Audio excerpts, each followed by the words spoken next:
네, 성경의 역사를 보면 사사시대를 끝내고 이스라엘이 이제 왕정시대로 돌입하게 되는데, 그때 왕정시대의 첫 번째, 두 번째, 세 번째, 그러니까 1대, 2대, 3대 왕을 역임한 인물이 사울과 다윗과 솔로몬입니다. 이 사울과 다윗과 솔로몬 시대에만 이스라엘 왕국이 통일왕국으로 유지되었고, 솔로몬 사후에 남왕국 유다와 북왕국 이스라엘로 그렇게 나라가 남북으로 분열되게 되죠.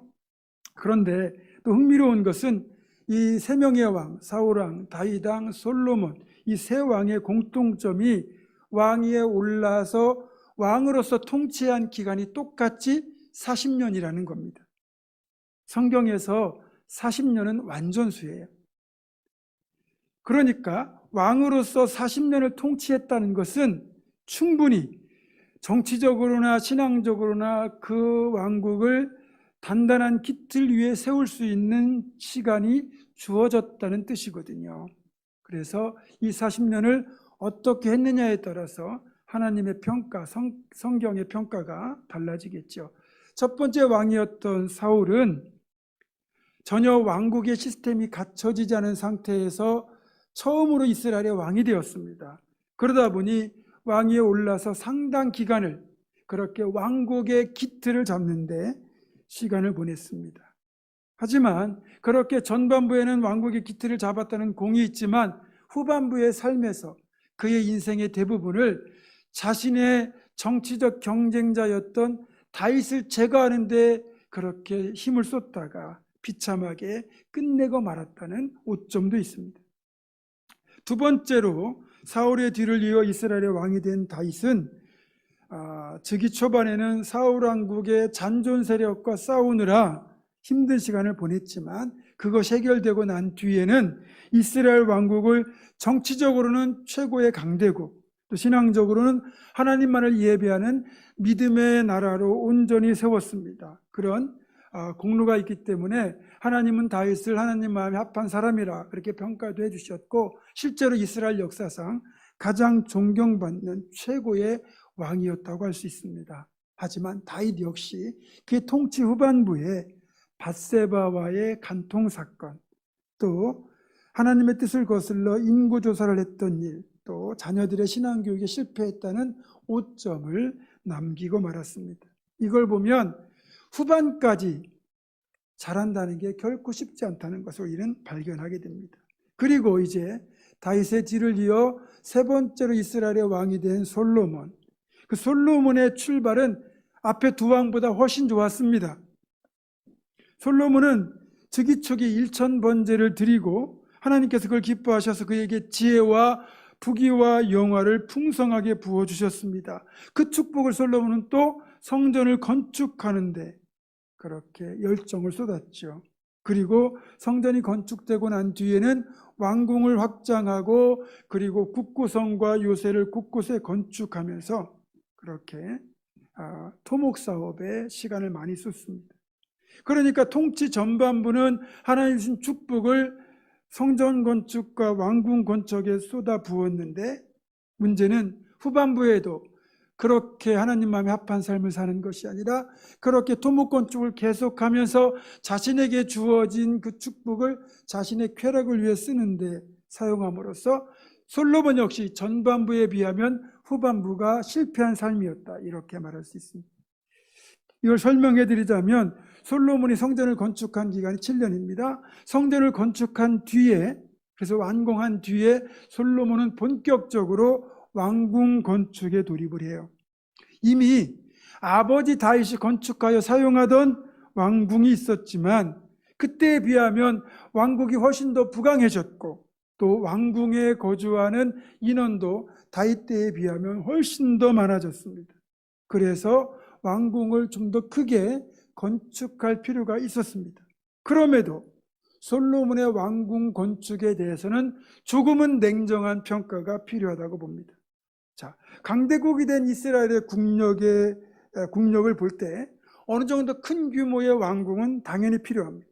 하지만 그 정도가 심해서 지나치게 크고 지나치게 화려한 궁전을 짓는다면 이것 자체가 문제일 수도 있고, 또 자신이 거주하는 궁전만 지은 것이 아니라 엄청난 숫자의 왕비와 후궁들을 위한 궁전까지 함께 건축하다 보니 여기에 심각한 문제가 있었습니다.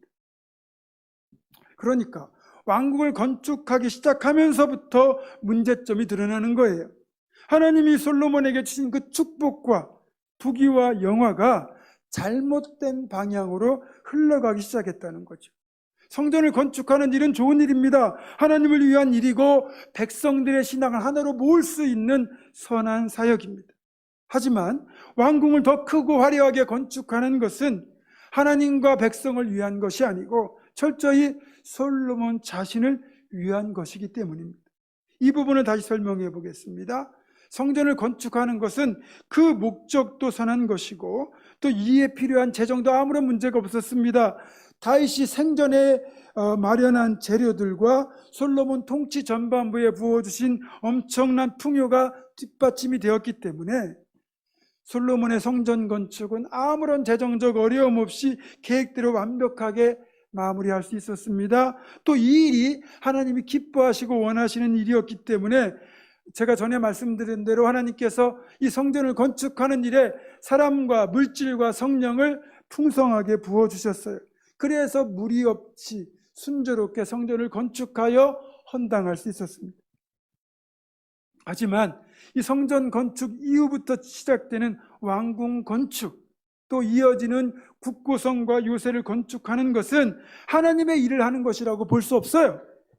왕궁은 솔로몬 개인의 영달을 위한 것이고 국고성과 요새를 건축하는 것은 하나님보다 군사력을 의지하겠다는 불신앙적인 요소가 여기에 들어있거든요. 문제는 또 있습니다. 여기에 추가적으로 엄청난 재정과 인력이 투입되어야 되는 대공사가 계속 이어진다는 겁니다.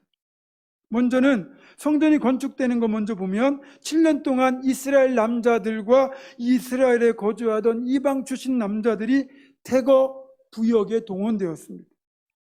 열왕기상 5장을 보면 이 부역에 동원된 숫자가 유대인 남자만 3만 명, 또 이스라엘 내에 거주하던 이방 출신 남자들까지 합하면 무려 15만 명 이상이라고 되어 있습니다.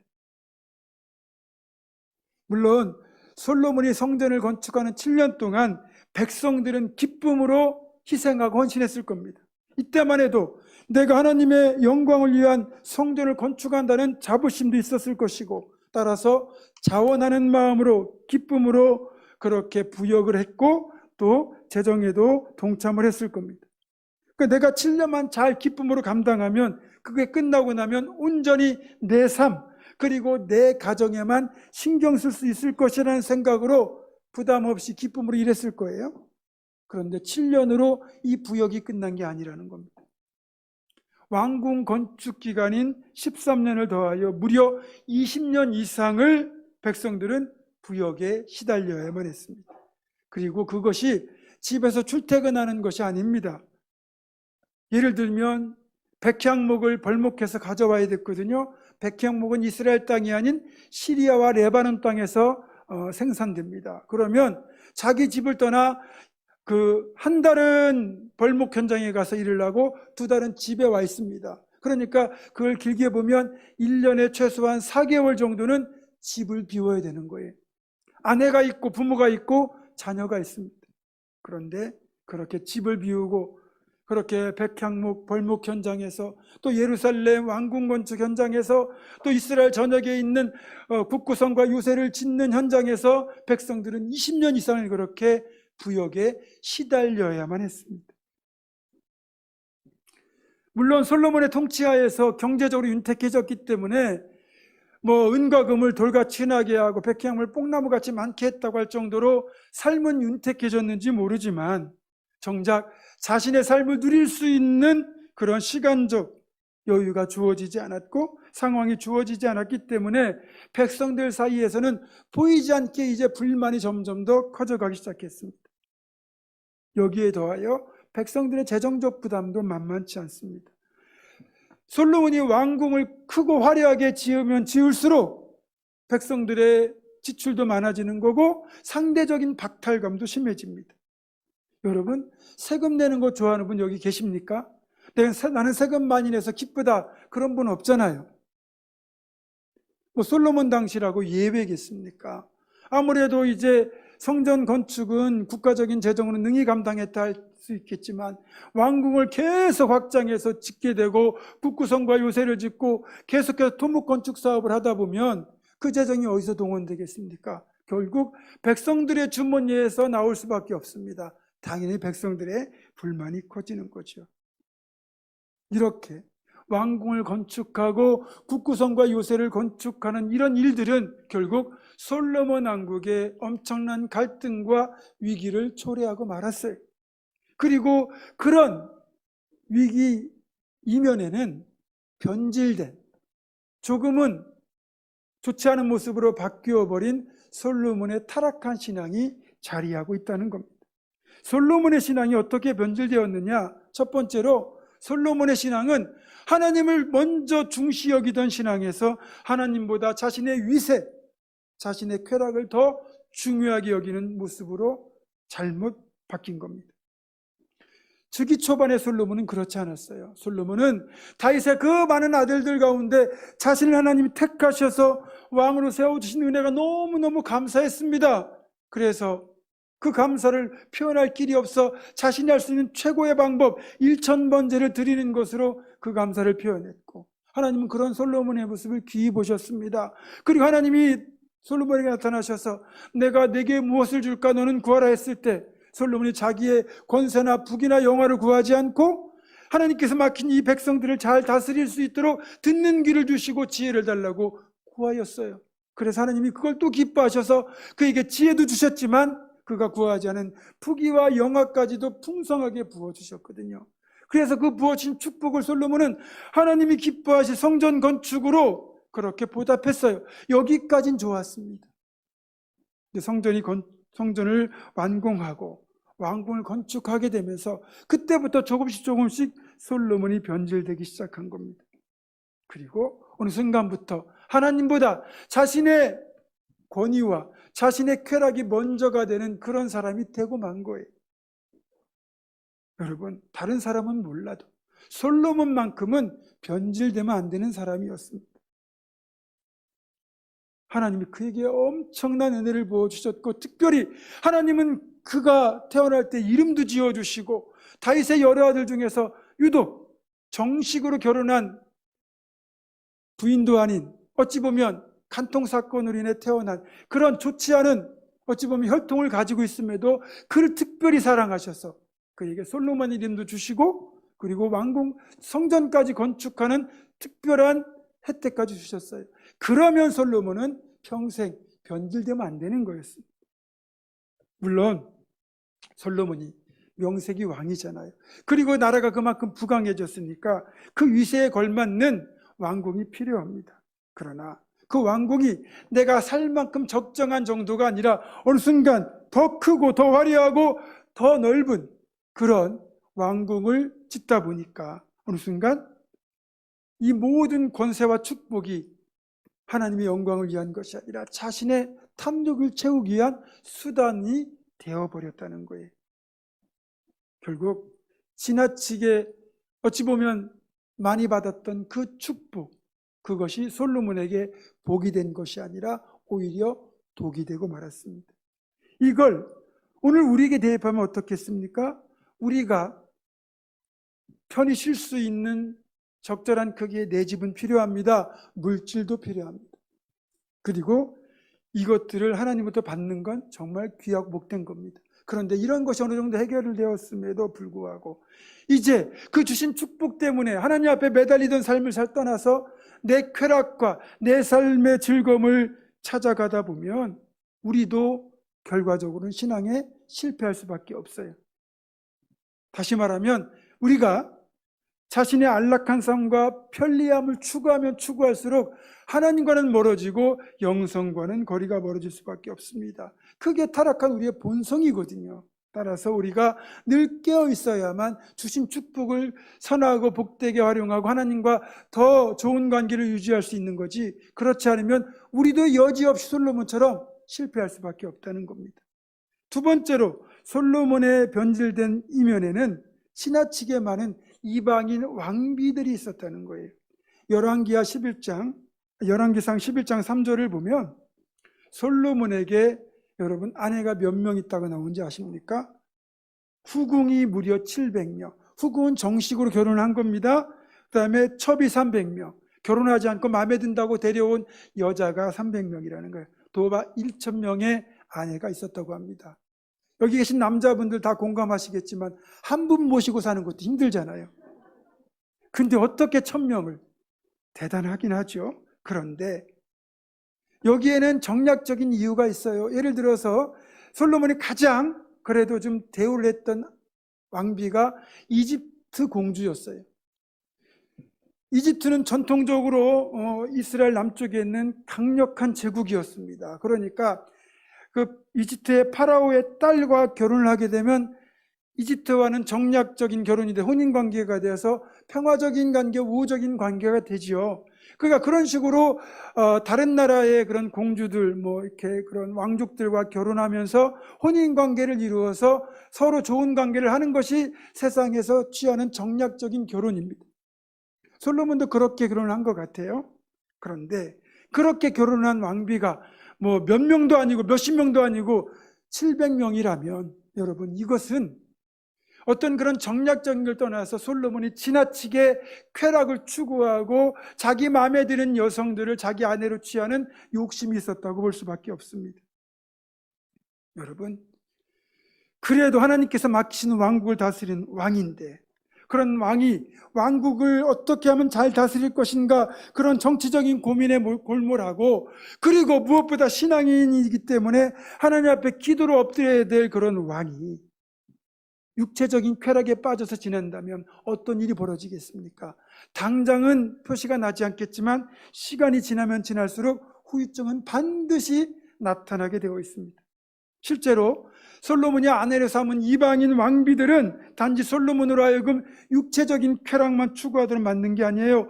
그들이 가지고 들어온 그들의 신, 즉 이방인 우상들을 위한 신당을 짓게 만들었고 솔로몬도 여기에 동참하도록 만들었다는 거예요. 열왕기상 11장 6절에서 8절을 보면 이렇게 되어 있습니다. 솔로몬이 여호와의 눈앞에서 악을 행하여 그의 아버지 다시 여호와를 온전히 따름같이 따르지 아니하고 모압에 가증한 그무스를 위하여 예루살렘 앞산에 산당을 지었고 또 암몬 자손에 가증한 몰록을 위하여 그와 같이 하였으며 그가 또 그의 이방 여인들을 위하여 다 그와 같이 한지라 그들이 자기의 신들에게 분향하며 제사하였더라. 여러분, 이 모압의 그무스나 암몬의 몰록은 어린아이를 불에 태워드리는 인신공의 제사를 드리는 하나님이 가장 가증히 여기는 우상들입니다. 그런 우상을 섬기는 나라에서 여인들을 데려다가 아내로 삼고 그들이 그런 우상에게 제사를 드릴 수 있도록 산당을 만들어주고 심지어는 솔로몬도 이 우상 제사에 동참했다는 거예요. 그게 그무스와 몰록만 위한 게 아니라 모든 이방 여인들을 위하여 다 그와 같이 했다는 것 아니겠습니까? 하나님이 그에게 엄청난 권세와 물질의 복, 풍요를 주셔가지고 나라가 부강하게 되었는데 그 축복을 여인들에게 미혹되어 이방 우상들을 위한 산당을 지어주고 우상 숭배에 동참했다? 이보다 더 심한 배은망덕이 어디 있습니까? 그리고 이 후유증이 보통 심각한 게 아니게 여러분 1,000명의 여인들에게 각각 거할 촌수를 한번 지어준다고 생각해 보세요. 그러니까 왕국이 점점 더 확장되는 겁니다. 돈이 많이 들어가는 겁니다.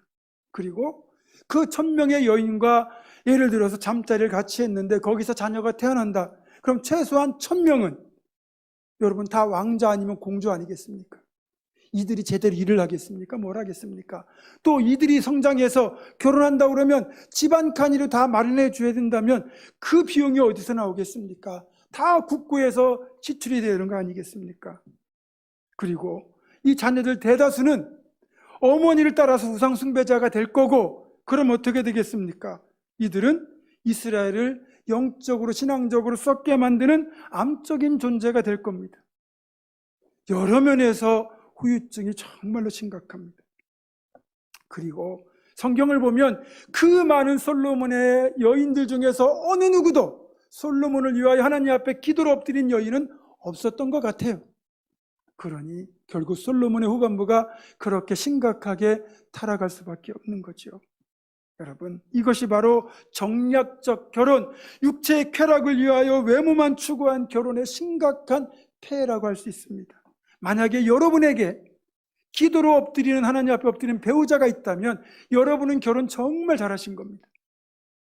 여러분이 그렇게 기도를 하나님 앞에 엎드리는 남편이 되어주시고 아내가 되어주셔야만 되는 겁니다. 그런 가정이 복된 가정이라고 할 수 있습니다.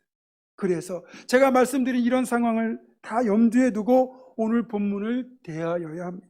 1절을 보니까 성전과 왕궁 건축하기를 마치며 자기가 이루기를 원하던 모든 것을 마쳤을 때 하나님께서 솔로몬에게 나타나셨다, 이렇게 되어 있잖아요. 하나님께서 기브온 산당에서 나타나셨다가 20년이 지난 지금 솔로몬에게 왜 다시 나타나셨겠습니까? 솔로몬이 변질됐거든요. 변질되기 시작하고 있었거든요. 여러분, 솔로몬이 처음 왕위에 올랐을 때 그 은혜 감격, 기브온 산당에서 1000번제를 드렸던 그 열정, 하나님을 위하여 성전을 건축하겠다고 하는 그 순수한 마음, 그런 것들이 왕궁 건축 시간들을 지나고 그리고 왕비들이 늘어나면서 점점 더 변질되어 가고 있었어요. 그래서 하나님 기다려주셨어요. 그럴 수 있다. 그리고 네가 원하던 걸 아직도 못 이루었잖니. 그래서 하나님 기다려주셨는데 이제 그 원하던 모든 것까지 다 이루었으니 이제부터는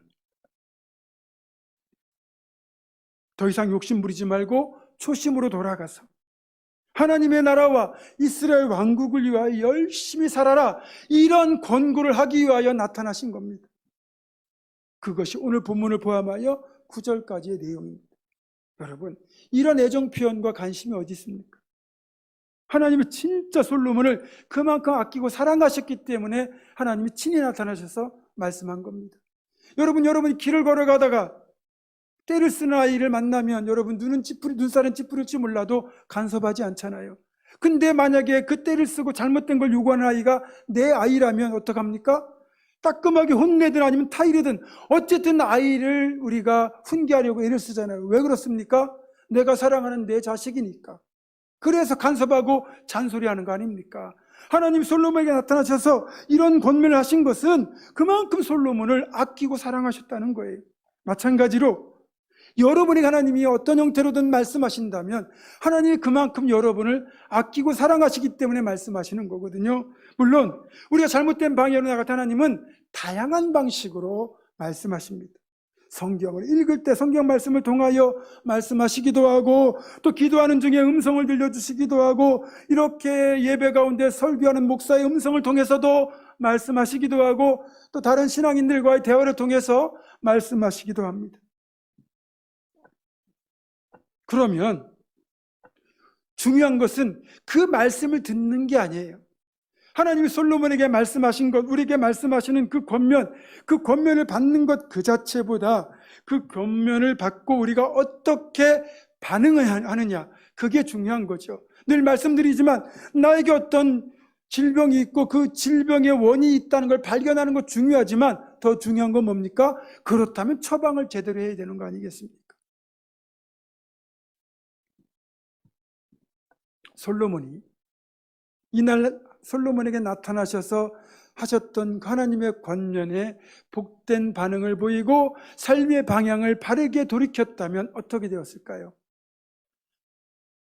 아마 다윗보다 더 훌륭한 왕, 그리고 다윗이 하나님 마음에 합한 사람이라는 평가를 받았지만 다윗보다 더 인정받는 그런 왕이 되었을 겁니다.